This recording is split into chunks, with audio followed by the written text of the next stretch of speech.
low, you can still go. Even when you feel slow, you can still go. Even when there's no hope, you can still go. I never answer to no, man, I still go. Go, go, go, go, go, go, go, go. Brian Giles with Brian Giles MTG. And we're back with more Lost Caverns of Ixalan spoilers. Next up we have Old Tech Arch. Now I know this is in foreign language, a lot of them are. And it doesn't have the translation at the bottom, so I'm going to have to wing it with the translation. So it's a single white mana for an artifact that reads, when it enters the battlefield, looks like I said, discover 2. And you can craft it for a white and 2. It flips over and becomes a 1/4 artifact creature golem with flying. When it attacks, a creature you control also has flying and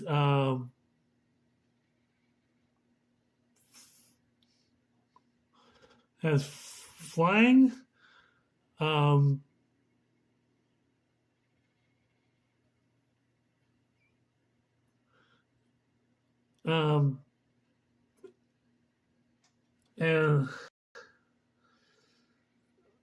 and it has flying.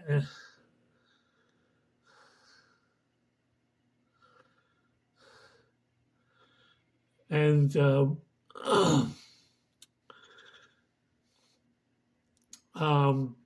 vigilance until has flying, at least flying until the end of turn.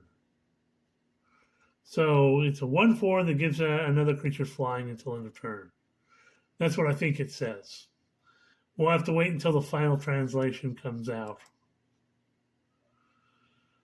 So next up we have Saheeli's Lattice. A red and 1 for artifact that reads, with Saheeli's Lattice enters the battlefield, you may discard a card. If you do, draw 2 cards. Craft with 1 or more dinosaurs for a red and 4. It flips over and becomes Mastercraft Raptor. Mastercraft Raptor's power is equal to it's a X4 dinosaur, artifact creature dinosaur. Power is equal to the total power of the exile cards used to craft it. Okay, so if you get rid of a bunch of dinosaurs, especially like ones that are in your graveyard, this thing could have a beefy power. Except we have Calamitous Cave-In. A red and 3 for a sorcerer that reads, Calamitous Cave-In deals X damage to each creature and each planeswalker, where X is the number of caves you control, plus the number of caves cards in your graveyard. That's dirty. Reason to play with caves for sure. All this cave love, they're doing the land cycle right. Next up is another crazy creature in Zoyoa Lavatongue. Zoya Lavatongue is a black and a red for a 2/2 legendary creature goblin warlock. It has Death Touch. At the beginning of your end step, if you've descended this turn, each opponent may discard a card or sacrifice a permanent. It deals 3 damage to each opponent that didn't. So you got to discard or sacrifice. And if you don't, you get 3 to the face. Ouch! This card is dirty.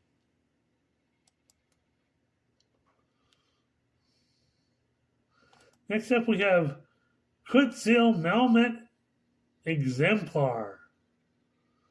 She's a green, a white, and one for a 3/3 cat, legendary cat warrior. Your opponents can't cast spells during your turn. Ouch! Remember, one or more creatures you control, each power greater than its base power, deals combat damage to a player. Draw a card. Well, this is certainly that deck that's cares about the +1/+1 counters.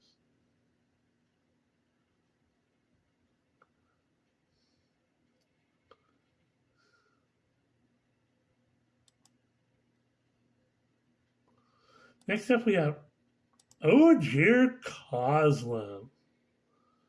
Deepest Growth. 2 green and 3 for a 6/5 legendary creature god with trample. Whenever Ojir Kozlem deals combat damage to a player, reveal that many cards from the top of your library. You may put a creature card and or a land card from among them onto the battlefield. Put the rest on the bottom of the library. Ouch. Got trample. Designed to deal combat damage. Breakthrough damage. So, however much damage, excess damage it does, reveal that many cards from the top of your library. And put a creature and or land card from among them onto the battlefield.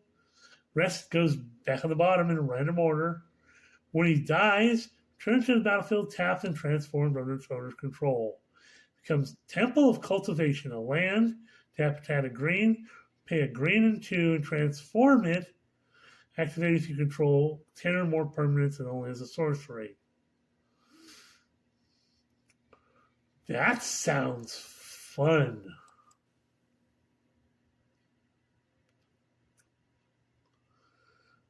Next up, we have some of the cards from the the special guest. These are cards that you'll find like in the box toppers. So we have Dargo the Shipwrecker, which is a red and 6 for a legendary giant pirate. 7/5 legendary giant pirate.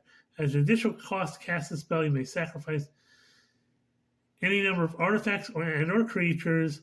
This spell costs 2 less to cast for each permanent sacrifice this way, and 2 less to cast for each other artifact or creature you've sacrificed this turn.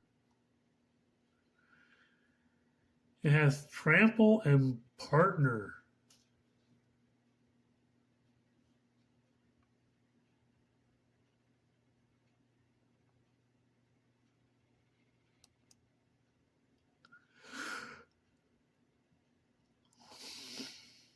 So you can partner with another partner.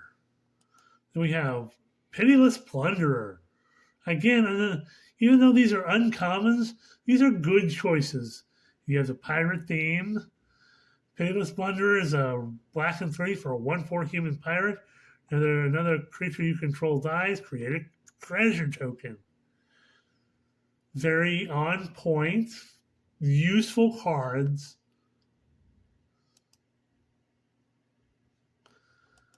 Next up, we have Rampaging Ferocidon. This probably comes out of one of the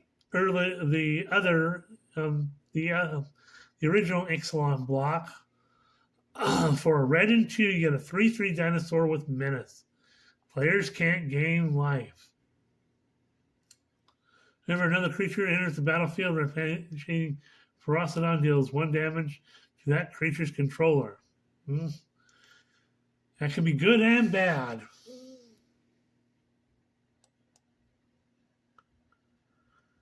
Next up, we have another of the box toppers, and Miri Weatherlight Duelist for a green, a white, and 1. You have a 3/2 legendary cat warrior with first strike.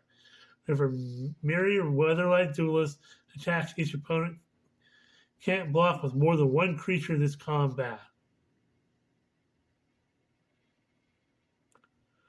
As long as Miri Weatherlight Duelist is tapped, no more than 1 creature can attack you each combat. useful. There's a cat tribe in this set, so I think that's a very useful addition to the box toppers. Next up, we have Lord Windrace, Lord Windkitty. I know some people are going to be very upset about this, but again, they do have the cat theme. A black, a red, and a green, and 2 for a 5 loyalty legendary planeswalker Windrace. Plus 2 loyalty, discard a card, then draw a card. If a land card was discarded this way, draw an additional card.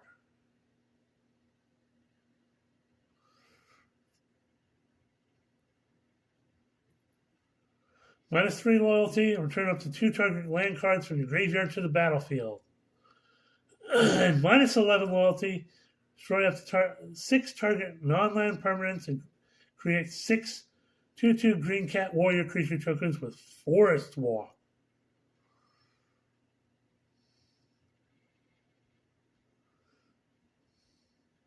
Lord Windkitty is fun. And because you have the cat tribe and land stuff is really, you can bring some lands back from the graveyard to the battlefield.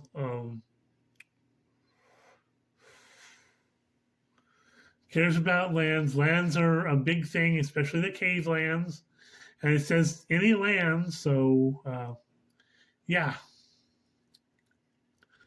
Definitely a useful thing in this particular set.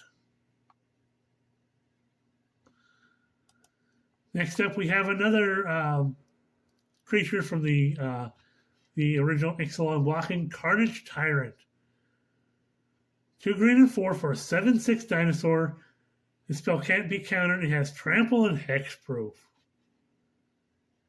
Very useful in a dino deck, which a lot of people are going to be crafting in out of this set. Next up,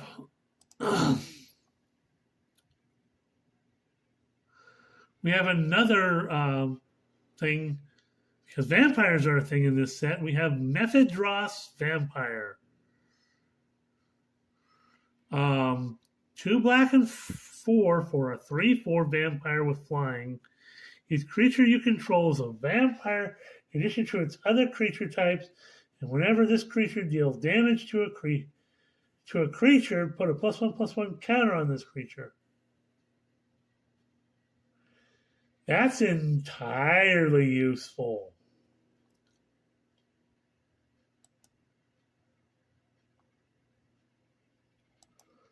Next up, we have Illustrious Wanderglyph.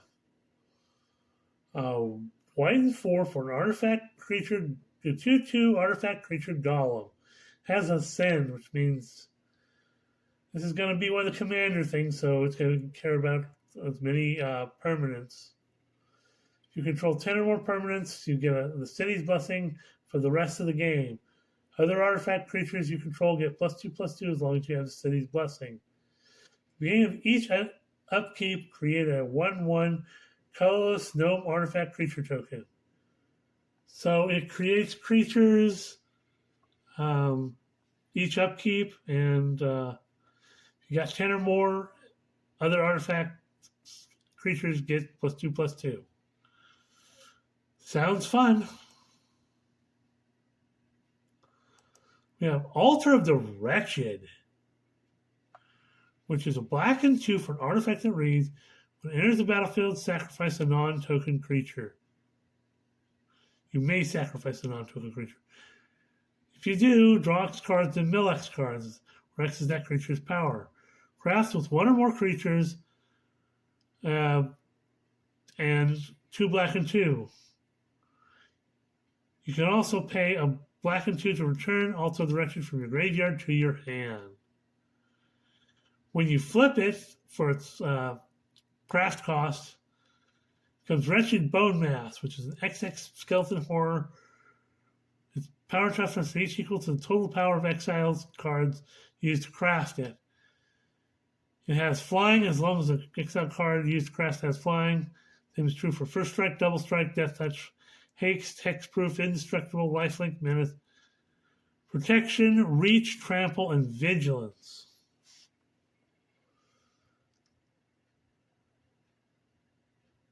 This is a nasty thing, and it pairs well with that skeleton card we saw earlier.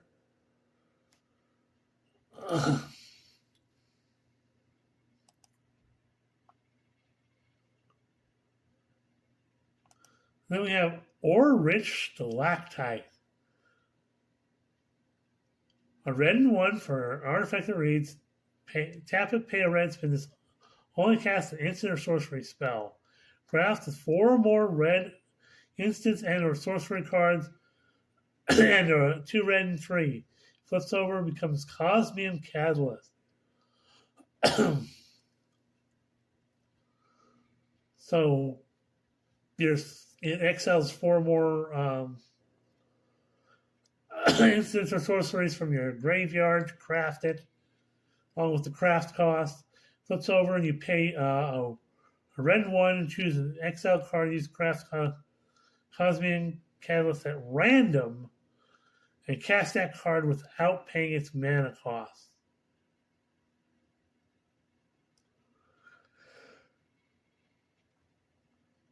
Well, that's going to be quite interesting.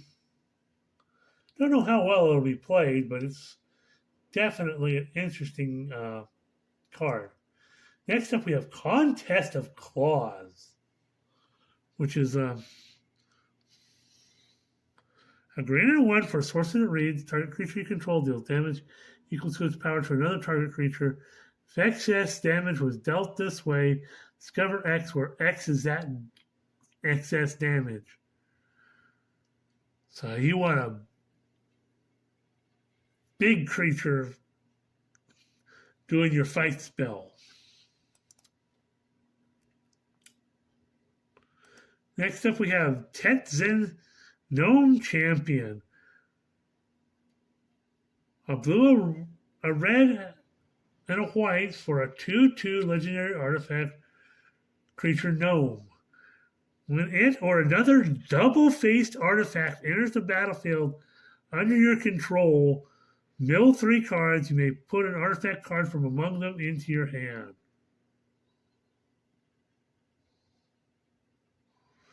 Craft with 6 artifacts and pay 4. It becomes the Golden Gear Colossus. So it's a 6/6 legendary artifact creature gnome with vigilance and trample. When it enters the battlefield or attacks, transform up to 1 other target double-faced artifact you control. Create 2 1/1 gnome artifact creature tokens. Wow. It's the first time we've seen something care about double-faced cards. So that is entirely interesting. There are a lot of double-faced cards in this deck, in this set. Except we have Xavier Sal, Infested Captain. A black, a green, and blue for a 3/3 legendary human fungus pirate. Tap him to remove a counter from another permanent you control and populate. Activate only as a sorcery. Or tap it, sacrifice another creature, and proliferate. Ew. Dirty. And, because he's a human fungus, he fits well in that fungus deck. He may even be the commander for that fungus deck. Next we have I've Owed Your Tack. 3 mana for an artifact that reads, tap a mana of any color, or a craft with 2 that share a card type, and 6 mana. Flip it, becomes Apex Observatory. It enters the battlefield, tap. As it enters, choose a card type shared among the 2 exile cards used to craft it.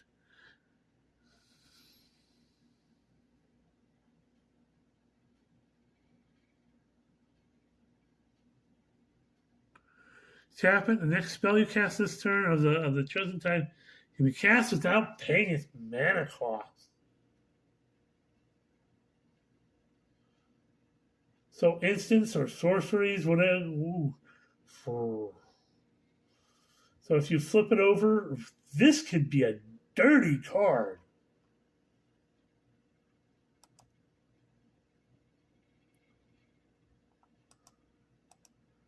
Next up, we have Paleontologist Pickaxe. 2 mana for an artifact equipment. Whenever a creature attacks, draw a card, then discard a card. Equip for 1.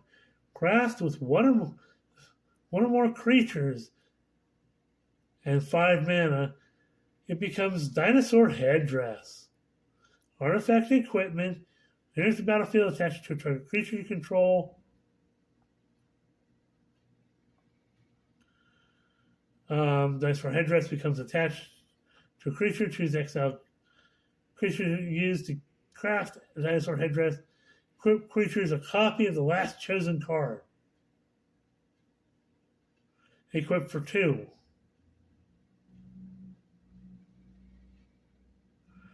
Ooh, so it's, you can copy a card and become that creature.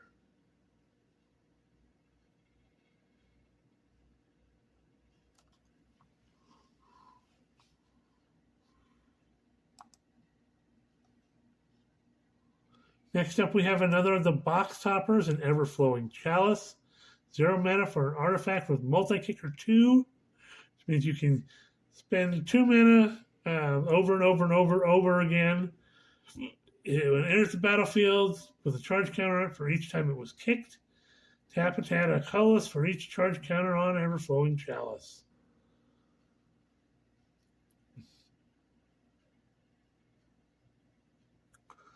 So that's it for right now. I'm going to stop it because we're at almost 22 minutes. We'll see you on the next video.